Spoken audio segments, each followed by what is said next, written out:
Hello बच्चों, इस video में हम 12वीं क्लास गणित में चैप्टर नंबर 12 रैखिक प्रोग्रामिंग को सॉल्व करते हैं। इस वीडियो में हम एनसीईआरटी बुक से प्रश्नावली 12.1 को सॉल्व करेंगे। इसके पहले हम आपको एक वीडियो रैखिक प्रोग्रामिंग में दिए थे, जो इसका इंट्रोडक्शन का वीडियो था। हम आशा करते हैं इस वीडियो को आप देखे होंगे और अच्छी तरह से समझ में भी आया होगा। यदि इसको आप अच्छी तरह समझ चुके हैं तो आइए हम इसमें एक्सरसाइज 12.1 को सॉल्व करते हैं। बच्चों, इस प्रश्नावली को सॉल्व करने के लिए आपको 11वीं क्लास का जो रैखिक और समीकरण वाला चैप्टर है उसका ज्ञान होना चाहिए। आप किसी भी रैखिक और समीकरण पर फिगर कैसे बनाते हैं, मेरा 11वीं क्लास में रैखिक और समीकरण का पूरा वीडियो पड़ा हुआ है, आप वहाँ से समझ भी सकते हैं या किसी भी अन्य स्रोतों से रैखिक और समीकरण के बारे में अच्छी तरह से समझ लें। तो आइए प्रश्न नंबर 1, यहाँ पर z बराबर 3x + 4y का अधिकतमीकरण कीजिए, जबकि शर्त ये है कि x + y ≤ 4, जबकि x और y दोनों ही 0 से बड़े हैं या 0 के बराबर हैं। बच्चों, इसमें सबसे पहले हम इस असमीकरण का फिगर यहाँ बनाएंगे। तो असमीकरण का फिगर बनाने के लिए आपको इसके संगत एक समीकरण लिखना होता है। तो आप यहाँ लिखते हैं असमीकरण के संगत समीकरण।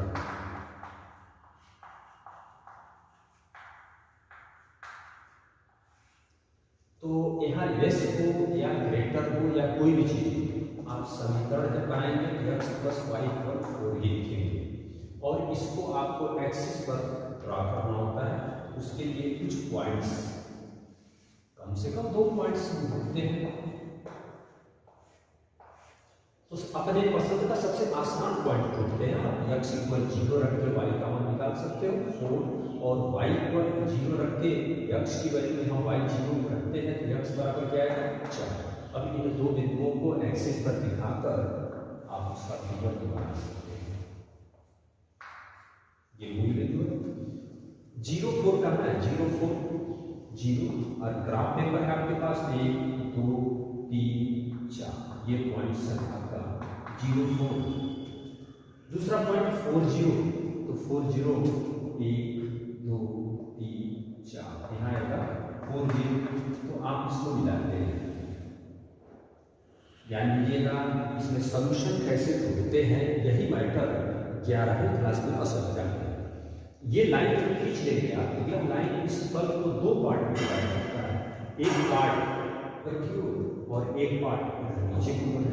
तो हमें ये तय करना होता है हमारा सॉल्यूशन इसके इस ओर का भाग होगा या इसके इस ओर का भाग होगा, यही मुख्य पॉइंट है। और जैसा कि इसमें x > 0 और y > 0 का मीनिंग क्या है, x भी धनात्मक होना चाहिए, y भी धनात्मक होना चाहिए। तो x और y दोनों धनात्मक तो आपके प्रथम चतुर्थांश में ही होते हैं। तो इसके अगर इधर आते हैं तो केवल इस प्रथम चतुर्थांश को ही सोचेंगे, केवल इसको सोचना होगा। ये सब हमारे हल क्षेत्र में नहीं होगा, जो सॉल्यूशन एरिया होगा उसमें ये सब फंक्शन नहीं होगा, ये सब नहीं होगा, केवल हम इस पहले चतुर्थांश के ही एरिया में ढूंढेंगे अपना सॉल्यूशन। ओके, अब इसके नीचे या ऊपर कैसे डिसाइड करते हैं, इस लाइन के किसी एक को कोई एक बिंदु का चयन करते हैं। जैसा कि एक बिंदु आपके सामने ना मूल बिंदु है, बेटर होगा मूल बिंदु को ही लेकर चलते हैं। हम मूल बिंदु से इस असमीकरण को संतुष्ट कराते हैं।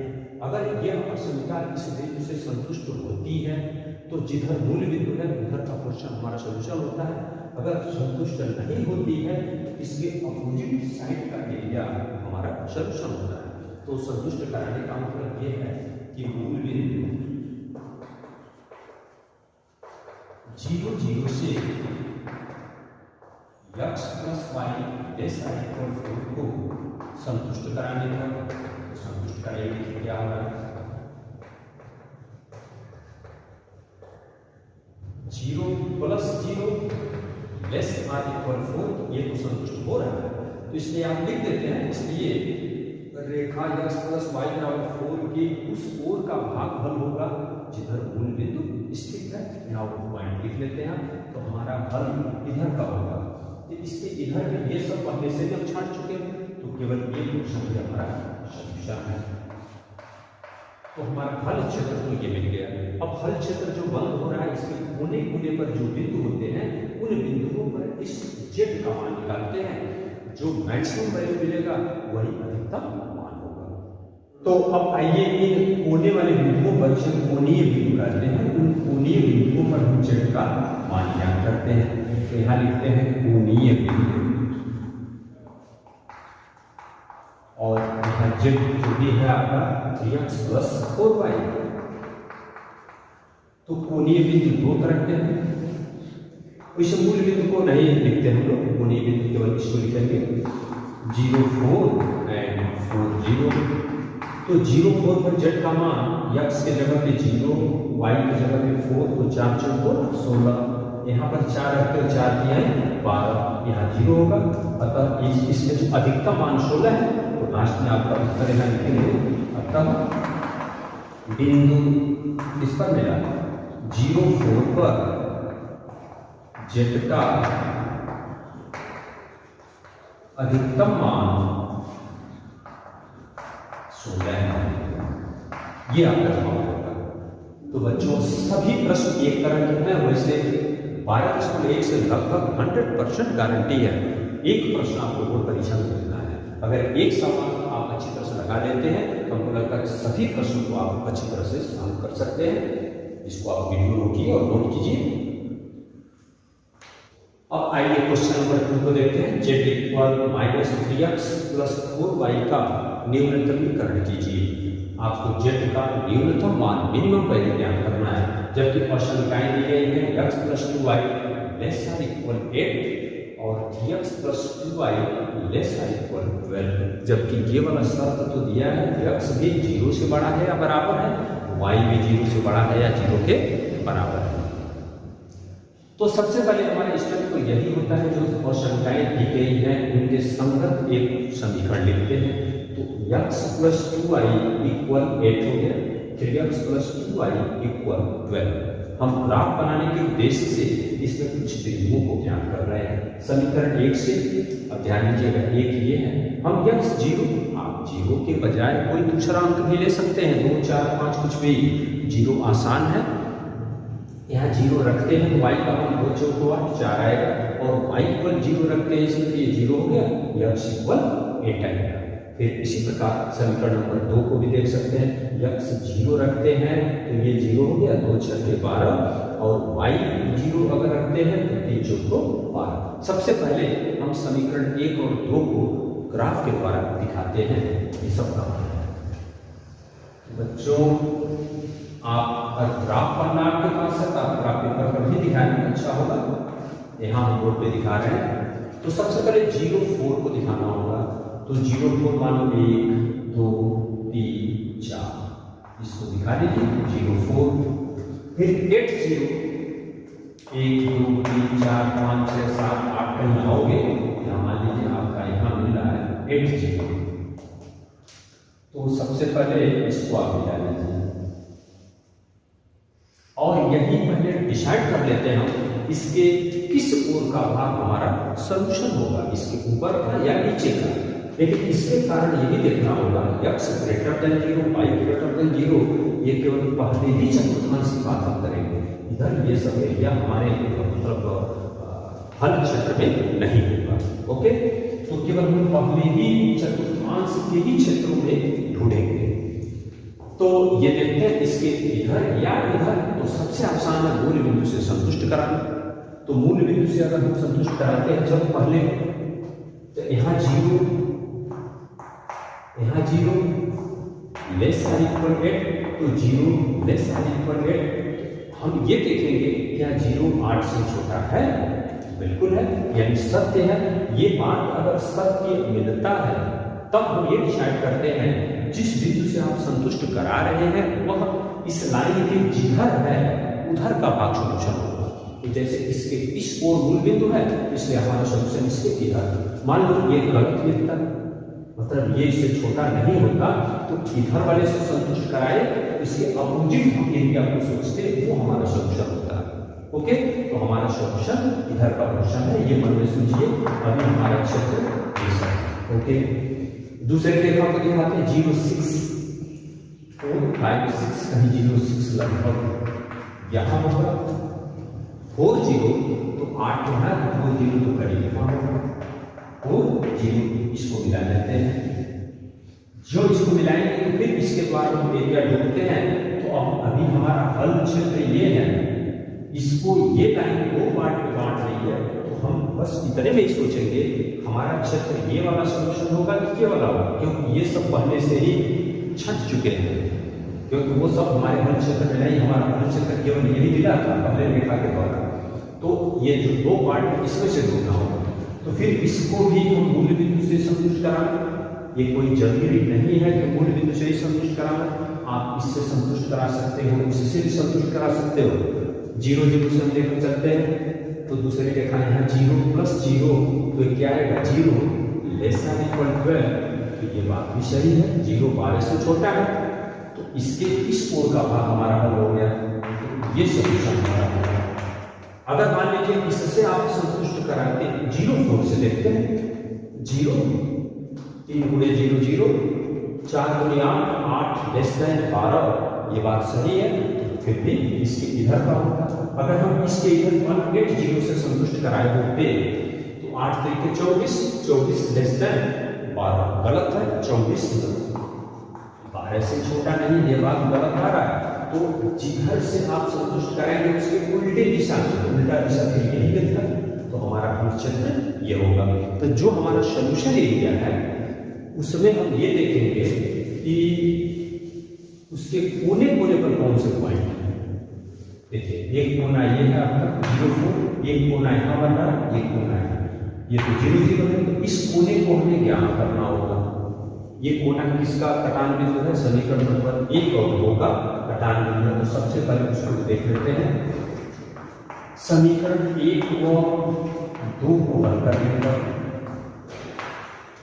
इसको हल करके हम x y का मान निकाल लेते हैं, इस पॉइंट को ज्ञात कर देते हैं। तो 1 2 समीकरण नंबर 1 और 2, तो ये आप 12वीं क्लास में है, इतना तो मौखिक इसको आप सॉल्व करेंगे। जैसे समीकरण नंबर 2 में से 1 घटा दें, इसमें से 1 घटा दें तो 2y से 2y कैंसिल, 3x - x क्या होगा 2x = 12 में से 8 गया 4, तो 2 दूनी 4, x = 2 और x = यहाँ रखते हैं तो 2 8 - 2 6 हो गया, तो 3 6 y = 3। तो ये बिंदु क्या मिला 2 3। तो जो हमारा हल क्षेत्र होगा उन हल क्षेत्र के कोने कोने के बिंदुओं को कोणीय बिंदु बोलते हैं। उन कोणीय बिंदुओं को आप ज्ञात कर लेंगे और उसके बाद उन कोणीय बिंदुओं पर हम z का मान ज्ञात करेंगे। देखते हैं इस पर न्यूनतम मान मिल रहा है, यहाँ लिखते हैं कोणीय बिंदु और यहाँ z बराबर -3x + 4y। तो कोणीय बिंदु क्या है 0 4, एक पॉइंट है आपका 2 3, फिर एक पॉइंट है आपका 4 0। तो ये बिंदुओं पर मान निकालिए, x के स्थान पर 0 3 0 या 4 4 4 16, 2 2 3 6 -6, 3 3 4 12 12, तो कितना हो गया 6, फिर 4 4 3 12 -12 और यहाँ 0 रखते हैं तो 0 होगा। ओके, अब इसमें देख लीजिए सबसे छोटा मान कौन है -12, तो हम लिख सकते हैं सीधे लिखो, अतः बिंदु 4 0 पर z का न्यूनतम मान -12। तो ये आपका सॉल्यूशन होगा। तो क्वेश्चन नंबर 2 में इसका निम्नलिखित करना था, ये पॉइंट ज्ञात करना आपको किस पॉइंट पर z का न्यूनतम मान प्राप्त होगा। तो z का न्यूनतम मान 4 0 पर -12 होगा। बच्चों वीडियो रोकिए और इसको नोट कीजिए। अब आइए इसी क्रम में हम क्वेश्चन नंबर 3 को सॉल्व करते हैं। z = 5x + 3y का अधिकतमीकरण करना है, इसका अधिकतम मान ज्ञात करना है। जबकि औसंख्याएं दी गई हैं 3x + 5y < 15, 5x + 2y < 10 और x < 0, or equal y greater or equal 0। तो सबसे पहला स्टेप हमारा यही होता है, दी गई दो संख्याओं के संगत एक समीकरण बनाते हैं। तो 3x + 5y = 15, 5x + 2y = 10। तो समीकरण एक का ग्राफ खींचने के लिए हमें बिंदुओं को दिखाना ही है, ये बात आप अच्छी तरह से समझ चुके हैं।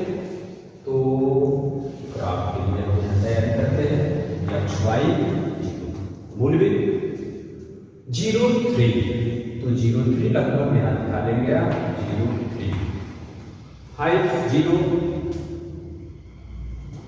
1 2 3 4 5, 5 0 यहाँ पर है। तो फिर इसको आप यहाँ से मिलाएंगे 5 0 से, तो ये पहली रेखा का समीकरण एक ग्राफ ही हो गया। तो इसमें हम डिसाइड कर लेते हैं इसके इधर का पार्ट हमारा सोल्यूशन होगा या इधर का।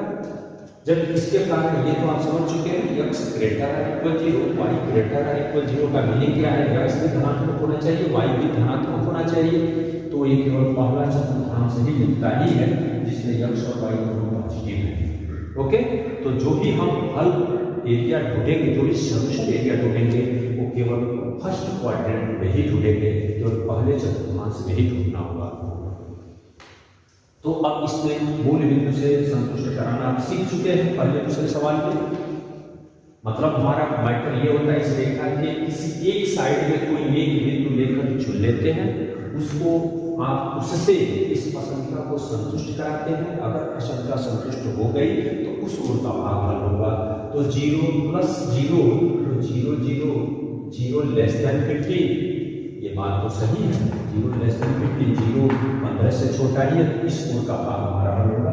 अभी ये पूरा प्रश्न है, लेकिन अभी फाइनल उत्तर अब इसके द्वारा मिलेगा। 0 5 का यहाँ होगा 0, ये 3 है, 4 5 और 2, 0 5 हो गए 2 0, तो 2 0 तो यहाँ, तो इसको आप मिलाएंगे। अब ये लाइन इस वाले एरिया को दो पार्ट में बांट रही है, तो हमें ये ढूंढना होगा हमारा सॉल्यूशन ये होगा या फिर ये होगा। तो इसके इधर मूल बिंदु है या इसके इधर 0 3 भी है, तो आप चाहे 0 3 से संतुष्ट कराएंगे या फिर 0 0 से संतुष्ट कराएंगे। तो देखते हैं 0 3 से, 0 3 से देखते हैं, अगर इससे संतुष्ट करेगा तो निश्चित ही इससे भी संतुष्ट करेगा। 0 3 यहाँ 0 हो गया, 3 दूनी 6 < 10 सही है। अगर इससे कराते तो 0 < 10 आता, ये भी सही है। तो सही है, तो इसके जिधर बिंदु लिए हैं आप उधर का एरिया हमारा सॉल्यूशन होगा।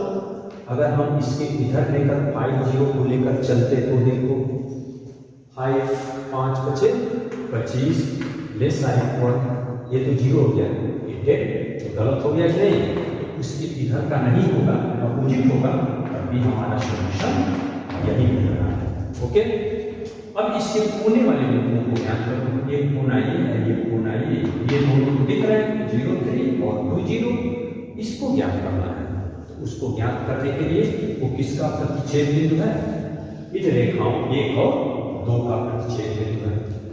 तो समीकरण 1 व 2 को हल करने पर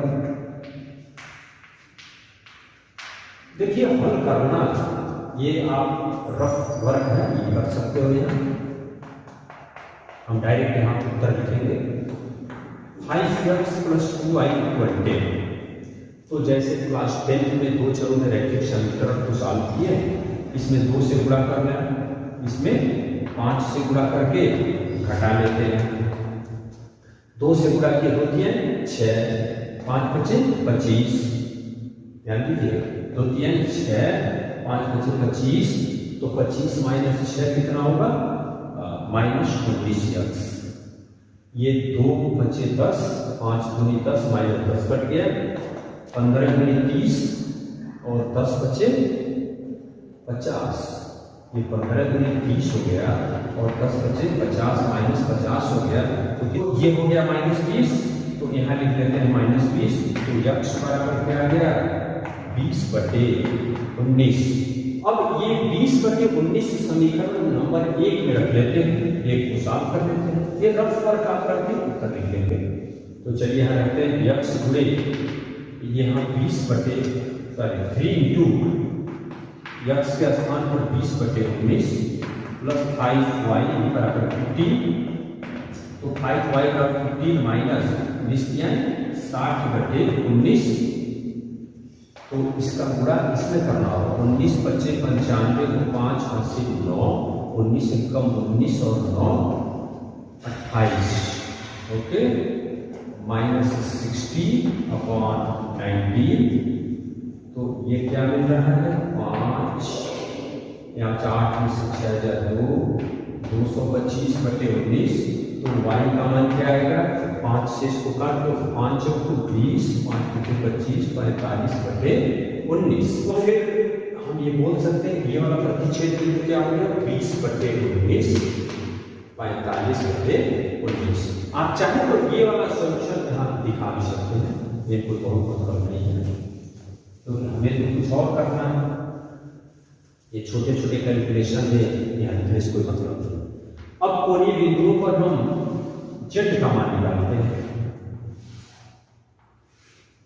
यहाँ लिख लेते हैं कोणीय बिंदु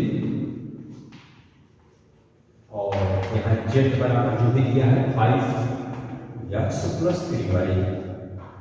3 बिंदु है, 3 जगह बनानी थी।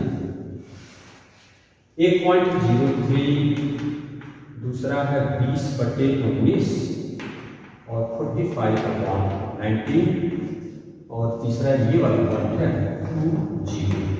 इस पर मान निकालते हैं, ये 0 यहाँ रखते हैं तो 0 हो गया, 3 × 3 9। फिर ये 20/19 यहाँ रखना होता है, 5 × x के स्थान पर रखते हैं 20/19 प्लस ये 3 × 45/19। ओके, तो इसको सॉल्व कर लीजिए। 19 को एलसीएम होगा ही, 20 बच्चे 100 और 3 बच्चे 15, 3 को 12 13, तो कितना हो गया 235/19 और 2 0 रखते 2 बच्चे 10। इसमें देख लीजिए कौन बड़ा है, आपको लगता है बड़ा 235/19 है। ओके, तो अब लास्ट में उत्तर आप ये लिखेंगे, देखिए अधिकतमीकरण करना भी है, अतः लिख सकते हैं अतः बिंदु 20/19 45/19 पर z का अधिकतम मान कितना है 235/19। तो बच्चों ऐसे क्वेश्चन नंबर 3 भी आपका पूरा हो चुका। इसको वीडियो रोकिए और नोट कीजिए। बच्चों इसको किसी भी तरह से आपको सीखना ही होगा ये सवाल लगाने के लिए। 12.1 का क्वेश्चन एकदम मोस्ट इंपॉर्टेंट है, एकदम श्योर है आपके पेपर में क्वेश्चन मिलना ही मिलना है। तो ऐसे प्रश्नों को जरूर सीखें आप किसी भी तरह से, नोट कीजिए इसको। अब आइए क्वेश्चन नंबर 4 को देखते हैं। z = 3x + 5y का न्यूनतमीकरण करना है, जबकि असमीकरण दी गई हैं। सभी असमीकरणों के संगत समीकरण हम लोग लिख रहे हैं और ये टेबल बना रहे हैं। हमको लगता है यहाँ तक कोई आपको प्रॉब्लम नहीं है, इसके बाद भी सब कुछ समझना है, इसमें समय वेस्ट करने का कोई मतलब नहीं। तो आइए समीकरण नंबर 1 का हम फिगर बनाते हैं, क्योंकि इतना विस्तार से हम क्वेश्चन नंबर 1 2 3 में हर सवाल में बता रहे हैं। तो फिर यहाँ देखिए 0 1 ये पॉइंट है, 3 0 1 2 3, ये हो गया 3 0। इसको मिलाते हैं तो हमारा सॉल्यूशन क्या होगा उसको देखना है। इसके इस ओर मूल बिंदु है, तो चलिए मूल बिंदु से हम असमीकरण 1 को संतुष्ट कराते हैं। 1 0 0, तो 0 आएगा, 0 > 3, यहाँ भी 0 यहाँ भी 0, तो 0 + 0 0 > 3। ये बात सभी जगह गलत है, 0 3 से बड़ा नहीं है। तो इसका मतलब इस बिंदु से ये असमीकरण संतुष्ट नहीं हुई, तो इसके अपोजिट वाला एरिया ये बिंदु, तो इसके अपोजिट को ये सब है, लेकिन हमें इस पर विचार करना है। x greater than 0, y greater than 0, ये तो पहले चतुर्थांश में होगा। तो अभी हमारा सॉल्यूशन एरिया केवल ये पहले चतुर्थांश में होगा, ये सब ये सब कुछ नहीं है। ओके, ये सब होगा। आगे चलते हैं, इसमें 0 2, तो 0 2 का यहाँ होगा, और 2 0, तो 2 0 ये है आपका। तो फिर इसको जब मिलाते हैं तो ये तो हमारा सॉल्यूशन एरिया मिला था, उसको ये भागिए और ये भागिए 2 पार्ट में डिवाइड कर रहा है। तो इसके किधर का पोर्शन जो होगा तो ऐसा है, इसमें भी ग्रेटर है, मूल बिंदु से संतुष्ट नहीं होगा, इसके अपोजिट वाला ही पोर्शन आपका पोर्शन सॉल्यूशन एरिया ये है। ध्यान दीजिएगा, इसके इधर या तो आप मूल बिंदु से संतुष्ट कराएंगे या 0 1 से संतुष्ट कराएंगे, वो संतुष्ट नहीं करेगा। आप 0 1 भी देख सकते थे, 0 + 1 ग्रेटर देन r = 2, ये मान भी गलत है, तो नहीं किया, इसके अपोजिट ये पोर्शन होगा। तो फिर इसमें कोने बिंदु यहाँ है, एक यहाँ पर है और एक यहाँ पर है, देखो इन कोने बिंदुओं से लगा हुआ है। तो इन बिंदुओं पर हम इसका मान ज्ञात करेंगे। तो पहले इस पॉइंट को आपको निकालना होगा। ये पॉइंट क्या है, समीकरण नंबर 1 और 2 का प्रतिच्छेद बिंदु है। तो सबसे पहले क्या करेंगे, हम समीकरण नंबर 1 और 2 को हल करते हैं। तो यहाँ लिखते हैं समीकरण 1 और 2 को हल करने पर, तो ये मौखिक है, इतना आसान है। समीकरण 1 में से 2 घटा है, x कट गया, 3y - y क्या आएगा, 2y = 1, तो y इक्वल क्या आएगा 1/2, y = 1/2 यहाँ रखते हैं, तो x बराबर 2 माइनस ये 1/2 इधर करता है, 1/2 4 में से क्या, x बराबर क्या आएगा 3/2। तो ये पॉइंट क्या मिला, ये वाला 3/2 1/2। तो अब वही काम जो सब सवालों में आप कर रहे हैं, कोणीय बिंदु और z का मान यहाँ 3x + 5y, 3 बिंदु है, एक 0 2 और एक है 3/2 1/2 और एक पॉइंट है 3 0। इन सभी बिंदुओं पर मान निकाल लीजिए। यहाँ 0 तो 0, 2 रखते 2 बचे 10, 3/2, ये 3 गुणे x की जगह पे क्या रखना है 3/2, 5 गुणे 1/2, 3 गुणे 3 9/2 घन 5/2, 9 5 14/2 मीन्स 7, यहाँ 7 लिखिए, 3 0 3 3 के 9। तो आप लोग क्या करना है, यहाँ देखिए इसका न्यूनतमीकरण करना है, जिसमें न्यूनतम मान लिया है 7, तो जवाब आपका क्या होगा, अतः लिखेंगे बिंदु 3/2 1/2 पर z का न्यूनतम मान 7। न्यूनतम मान कितना है 7। तो बच्चों इस तरह से क्वेश्चन नंबर 4 भी आपका पूरा हुआ, आप नोट कीजिए इसको। अब आइए question number 5, z = 3x + 2y का न्यूनतमीकरण करना है और संख्याएं दी गई हैं। ये सभी प्रश्नों में हम लोग लिख रहे हैं, हमको लगता है यहाँ तक आप अच्छी तरह से समझ पा रहे हैं। ओके, तो इसका ग्राफ अगर खींचना है, समीकरण 1 0 5 कहाँ हो, 0 5 कहीं ना होगा, मान 5 खाने में 0 5, 10 0 तो 10 0 का यहाँ होगा, इसको मिला लीजिए। ओके, इसमें आप तुरंत डिसाइड कर लें इसके किस कोण का भाग सॉल्यूशन होगा। हमको लगता है तो आप सीख भी चुके हैं कि मूल बिंदु से हम कैसे संतुष्ट कराते हैं। फिलहाल 0 0 तो 0 + 0 0 या 0 < 10, ये बात सही है। तो सही है तो इसके इस ओर जिधर मूल बिंदु है उधर का भागफल होगा। लेकिन x > 0 y > 0 के सहारे हम ये सोच सकते हैं x और y दोनों धनात्मक केवल पहले चतुर्थांश में होते हैं, तो इसके इधर ये सब भाग है, ये हटा दिए जाएंगे, केवल इसमें से ही हम आंसर को ढूंढेंगे। दूसरा 0 50, तो 0 5 5 10 5 15 और 100 ऊपर जाएंगे। 0 50 और 5 0 10 यहाँ तक है, लगभग 5 0, इसको आप यहाँ से मिला लीजिए। फिर इसमें ढूंढ लेते हैं इसके किस ओर का भाग सोल्यूशन होगा। हालांकि 0 + 0 तो 0 > 15, ये भी सही है, 0 15 से छोटा ही है, इसके इस ओर का ही, तो हमें तो आंसर ये मिला, तो इसके इधर ये क्वेश्चन आपका सोल्यूशन हो गया। अब इसमें कोणीय बिंदु ये 3 बिंदु है, इसको तो आपको ज्ञान करना ही होगा। तो वह समीकरण नंबर 1 और 2 का घटान बिंदु है, उसको हम ज्ञात करते हैं। तो 1 2 को हल कर लेते हैं। समीकरण 1 व 2 को हल करने पर, तो ये भी डायरेक्टली हम हल कर ले रहे हैं। समीकरण नंबर 2 में, याद कीजिएगा 2 में यहाँ 2 से गुणा करना है या इसमें 3 से गुणा करना है, तो चलिए इसमें 2 से गुणा कर लेते हैं।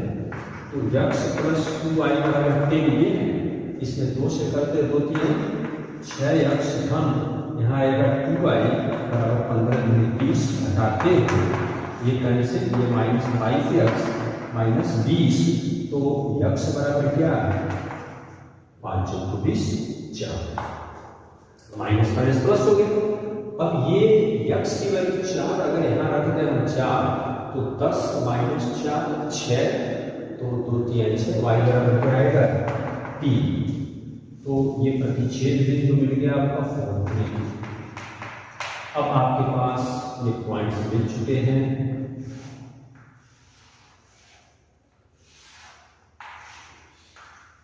यहाँ लिखेंगे कोणीय बिंदु और यहाँ z बराबर 3x + 2y, बिंदु 0 5,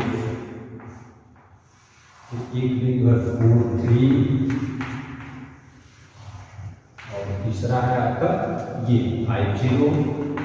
इस पर z का मान निकालो, ये 0 है तो 0 हो गया, 5 × 10 4 3 12 और 3 × 6 12 6 18 5 × 5 दिया है 15। तो अब इसमें ये देख लीजिए, आपसे क्या पूछा गया 3x + 2y का न्यूनतमीकरण कीजिए, तो न्यूनतम मान क्या है 10, अतः लिख सकते हैं। अतः बिंदु 0 5 पर z का न्यूनतम मान 10। बच्चों, आपके हिंदी मीडियम वाले एनसीईआरटी बुक में आपका आंसर दिया 4 3 पर अधिकतम मान 18, जबकि क्वेश्चन में न्यूनतम मान पूछा गया है। तो या तो आप आंसर को करेक्शन करें या इसको बनाएंगे, इसका अधिकतमीकरण कीजिए। अधिकतमीकरण करना है तो 4 3 पर 18 अधिकतम मान होगा, न्यूनतमीकरण करना है तो आप बोलोगे 0 5 पर न्यूनतम मान 10 होगा। ओके, नोट कीजिए इसको। अब प्रश्न नंबर 6, z बराबर x + 2y का न्यूनतमीकरण करना है, जिसमें आशंकाएं दी गई है कि x + y > 3, x + 2y > 6, ऐसे सब मान दिया गया है। इन आशंकाओं के संगत समीकरण आप बनाते हैं यहाँ बराबर करके, और समीकरण 1 से कुछ पॉइंट्स निकालिए। x = यहाँ 0 रखते हैं तो y = 3 आएगा, और y = 0 रखते हैं तो x = 3/2। समीकरण 2 से x 0 है तो y = 3, ऐसे मान देख सकते हैं। इन दोनों समीकरणों को अगर हम यहाँ पर खींच लेते हैं, x y 0 3 1 2 3 और 3/2 0, 3/2 का मतलब 1 और आधा यहाँ होगा 3/2 0, इसको मिला लेते हैं। इसमें हम ढूंढ लेते हैं किस ओर का भाग हमारा सोल्यूशन होगा। तो 0 0 से अगर हम इसको संतुष्ट कराते हैं तो 0 + 0 0 > 3 ये बात सही है कि गलत, तो ये गलत है, तो इसके अपोजिट ये पोर्शन हमारा सोल्यूशन होगा। और पहले ही चतुर्थांश में देखना होगा, इधर तो हम देखेंगे नहीं, कारण ये है x और y दोनों > 0। तो ये मिल गया आपका। अभी आप मन में सोचो ये सब दूसरा 0,3 यही पॉइंट है। 6 0 1 2 3 4 5 6 और आगे बढ़िए या सच कहीं यहाँ मान लेते हैं 6। फिर इसको यहाँ से मिलाते हैं ऐसे, फिर इसमें ढूंढ लेते हैं किस ओर का भाग हमारा सोल्यूशन होगा। तो सोल्यूशन एक greater than 0 0 plus 0 0 greater or equal 6। तो 0 ये तो ये गलत हो गया ना, 0 6 से बड़ा नहीं है। तो जिस बिंदु से आप संतुष्ट कराते हैं उसके अपोजिट उसके उल्टा आप इधर 0 0 इसके उल्टा में सीधा आपका सोल्यूशन ये क्वेश्चन हो गया। आप पहले क्वेश्चन में समझे, दूसरे में समझे और विस्तार से समझाया इसको, ये क्वेश्चन होगा। तो हमारे कोने पर भी नहीं लिखिए और लिखिए इस कोने बिंदुओं पर मान ज्ञात करते हैं। तो यहाँ लिखते हैं कोणीय बिंदु और यहाँ z बराबर क्या है x प्लस 2y। तो कोणीय बिंदु आपका 0,3 और एक पॉइंट 6 0 मान ज्ञात कर दो 0,3 तो 3 दूनी 6 0 हो गया। 6 0 यहाँ 6 प्लस 0 6 ये दोनों सेम है मतलब इक्वल है। तो निरंतरीकरण यही बोलते हैं मतलब ये दोनों पॉइंट पर है, मतलब इन दोनों बिंदुओं को मिलाने वाली रेखा पर स्थित सभी बिंदु पर z का न्यूनतम मान क्या होगा 6। जवाब ऐसे लिखेंगे अतः 0,3 तथा 6 0 को मिलाने वाली रेखा पर स्थित सभी बिंदुओं पर z का न्यूनतम मान कितना होगा 6 होगा। तो बच्चों इस वीडियो में हम प्रश्नावली 12.1 के क्वेश्चन नंबर 1 से 6 तक को सॉल्व किए हैं। इस वीडियो को रुकिए और नोट कीजिए। इसके बाद हम नेक्स्ट वीडियो लेते हैं। इसमें जो भी क्वेश्चन बचे हैं क्वेश्चन नंबर 7 से लेकर क्वेश्चन नंबर 10 4 प्रश्नों का एक वीडियो और बनाएंगे।